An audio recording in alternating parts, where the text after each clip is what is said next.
not only for the country, but for the African Development Bank, for example. Because I said earlier that we are AAA, we do not take currency or interest rate risk. So if we lend you in hard currency, we expect you to pay us. For example, South Africa, who have their costs in local currency through local government bonds, maybe at 10, 11%, they could borrow much cheaper in dollar, much cheaper than their own cost of funds. They don't do that. They continue to borrow in their own currency.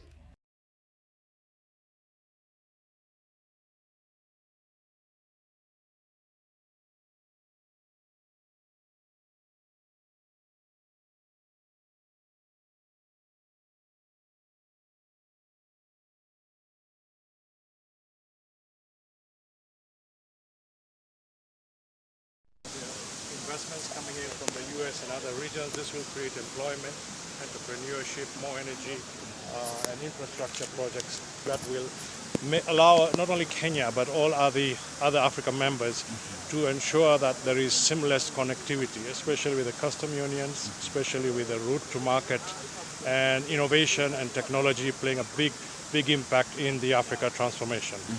Which there are many things that has been talked about in terms of innovation. As Kenya, where are we in terms of manufacturing? Where are we as such? Okay, that's a very good question, because manufacturing is one of the largest employers in Kenya and East Africa. It's a big forex earner in terms of exporting products to the rest of the world and across Africa. Intra-Africa business, manufacturing is a key industry that allows value addition, creating entrepreneurship where most manufacturers are buying. You have East African breweries, Bidco, and other big manufacturers buying raw material from the farmers, soya, sunflower, sorghum, among other products. This is increasing revenue generation for the farmers. We have very good products. We can export manufacturing products, increasing distributor programs, entrepreneurship across the region. So manufacturing right now is between 5 to 7% of total GDP. We would wish to see the leadership, the African Development Bank and Africa Transformation, grow these to around 15-16% of total GDP across the economies in Africa.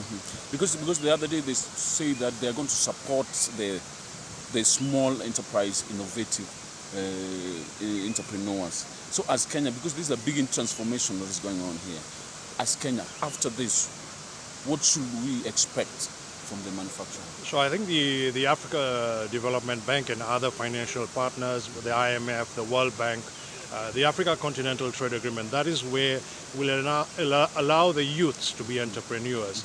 So again, a big challenge is to the private sectors, to captains of industries, to the government, to ensure the small, medium enterprises, the sole proprietors are supported financially, where we create partnerships. So for example, manufacturers can allow these entrepreneurs and leadership at a very growing level to be given products where they can sell.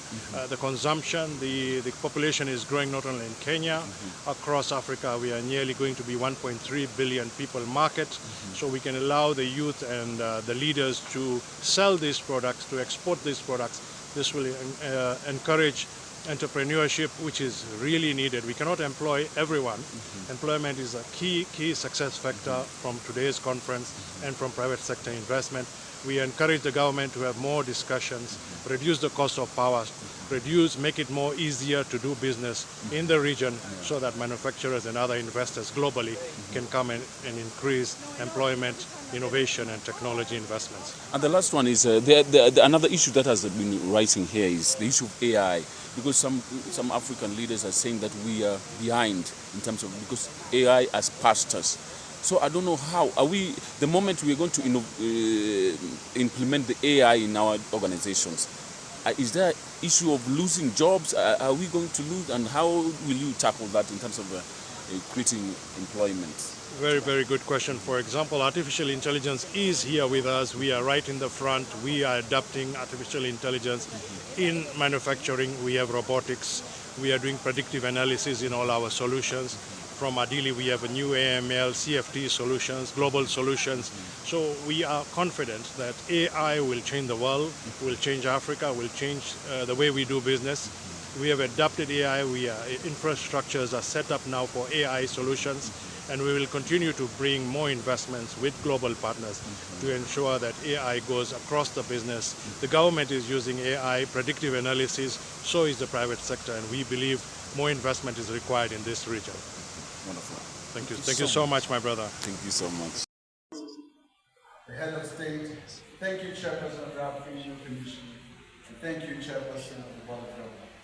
And to close this session, may I please invite the Senior Vice President, Swazi Shabalala, to give a word of thanks.